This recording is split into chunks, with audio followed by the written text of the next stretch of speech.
Aujourd'hui, on va parler d'Amazon DSP. On va voir pourquoi et comment l'intégrer dans sa stratégie publicitaire. Mais avant ça, je me présente rapidement. Je m'appelle Quentin. Je suis un des fondateurs de Skyvision. Skyvision qui est une agence spécialisée dans Amazon Ads. Et si tu veux en savoir plus, je te mets tous les liens en description. Maintenant, passons au vif du sujet. DSP déjà, qu'est-ce que c'est? Qu'est-ce que ça veut dire?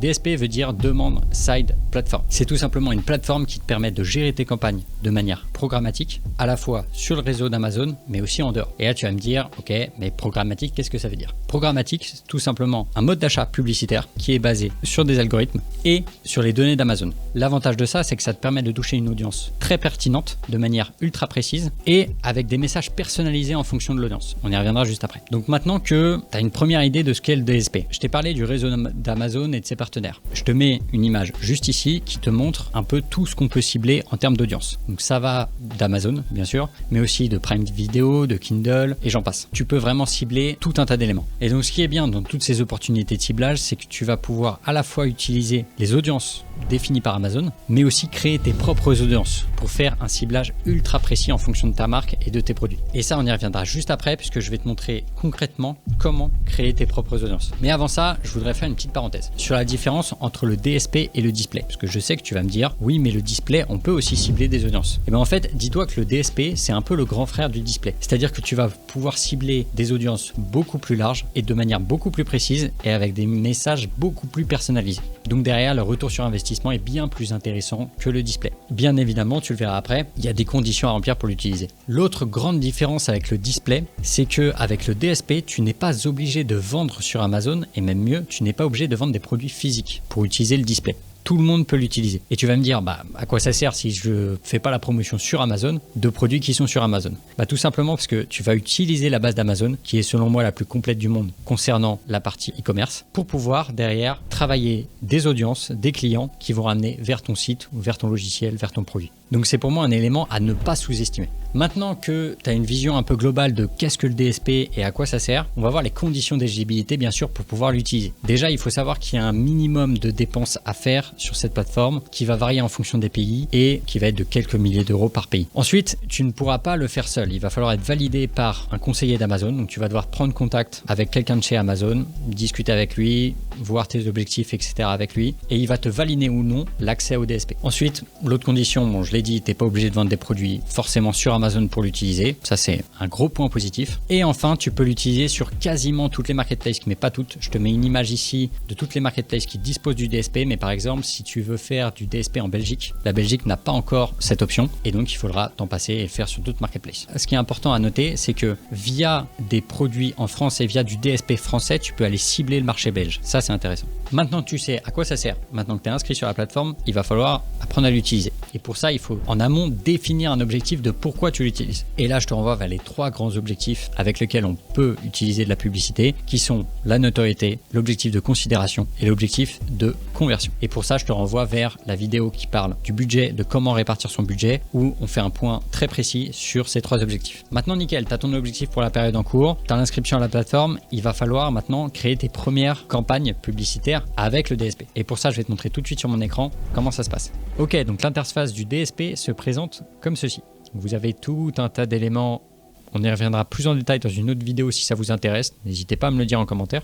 Mais nous, on s'intéresse à la partie audience. On va créer une audience fictive dans un objectif, par exemple, de considération, c'est-à-dire qu'on veut que les personnes qui soient intéressées par notre niche considèrent notre marque, considèrent acheter notre marque en fait, d'où le nom phase de considération. Donc là, on voit qu'il y a tout un tas d'audiences déjà créées par Skyvision.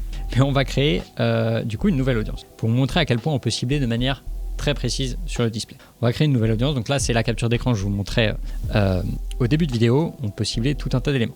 Et admettons, on est une marque de nourriture et on veut cibler de manière très précise un concurrent, un gros concurrent. Par exemple, Purina One. Purina, ce qui va me trouver Purina, donc Pro-Plan, voilà, c'est ça. Pro-Plan.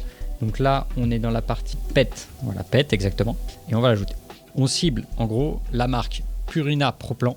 Et là, étant donné qu'on est dans une logique de considération, on ne veut pas forcément ceux qui ont acheté la marque, mais on veut ceux qui ont potentiellement vu la marque similaire ou vu cette marque-là. Et là, on peut le nommer. Donc, par exemple, Pro-Plan, on va faire sur une rétrospective de 30 jours. Donc, on met 30 jours. Là, on valide et ça s'est créé. Maintenant, si on veut par exemple cibler davantage des produits en particulier et pas forcément des marques concurrentes. Tout simplement, on va sur Amazon, sur le ciblage Amazon bien sûr, on va sélectionner le produit, on l'ajoute, voilà.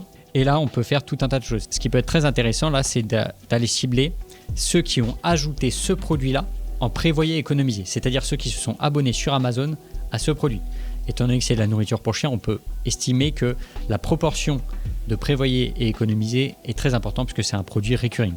Donc là, on peut aller, tous ceux qui sont en fait prévoyez économiser, on va les cibler peu importe où ils sont. S'ils sont sur Amazon, en dehors d'Amazon, sur Prime Video, sur Twitch, on va les cibler grâce à ce ciblage. Donc ça, c'est sur la partie création d'audience. Voilà, donc une fois qu'on a créé notre segment, on va pouvoir aller le cibler à travers une campagne. Donc pour ça, on revient sur le tableau général du compte. On va ici créer une campagne.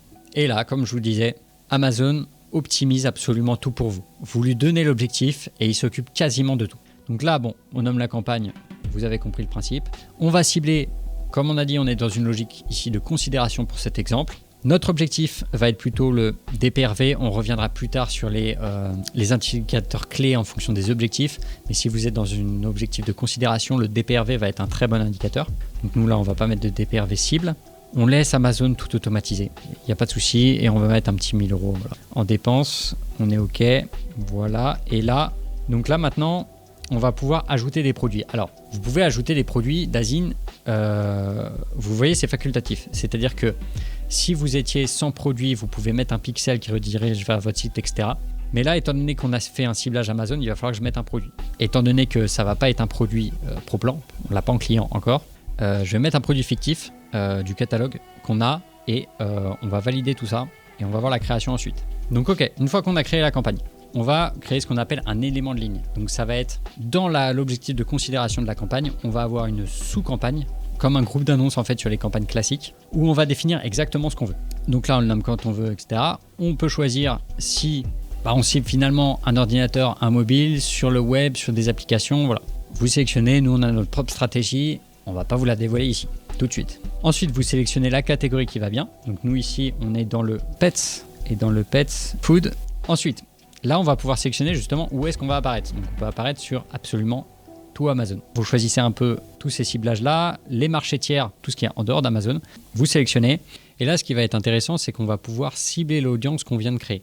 Donc là, on va tout simplement dans la partie audience, on colle la manière dont on l'a appelé, et là, on va rechercher l'audience en question. Là, elle n'est toujours pas trouvée, puisqu'on voit qu'il y a un traitement en cours, ça peut mettre plusieurs minutes, voire même des fois jusqu'à 1 heure avant que cette audience soit créée. Mais l'idée est là. Une fois qu'on l'a ciblée, on peut à la fois cibler des audiences qu'on veut cibler, et à la fois des audiences où on sait qu'elles ne fonctionnent pas. Par exemple, on sait que ciblés pro-plan, ils sont trop gros, ils ont trop d'historique. Pour nous, on va toujours les mettre en ciblage négatif. Donc on va exclure l'audience. Là, je vais vous montrer là. On va exclure cette audience pour être sûr de ne pas la cibler. Une fois qu'on est bon, on l'a ciblé, on peut paramétrer tout un tas d'éléments. On ne va pas y revenir là tout de suite. On choisit la date, on choisit les enchères, etc. comme d'habitude. Et on lance la campagne. On lance la campagne et on va devoir, dans la fenêtre juste après, choisir les visuels en question qu'on veut sélectionner. Donc voilà une brève démonstration de comment utiliser le DSP, de pourquoi c'est important de l'utiliser quand on a une stratégie de marque complète sur Amazon, mais aussi en dehors. Dans tous les cas, ce n'est pas la seule vidéo du DSP qu'on va faire, on va aller beaucoup plus loin dans les prochains mois.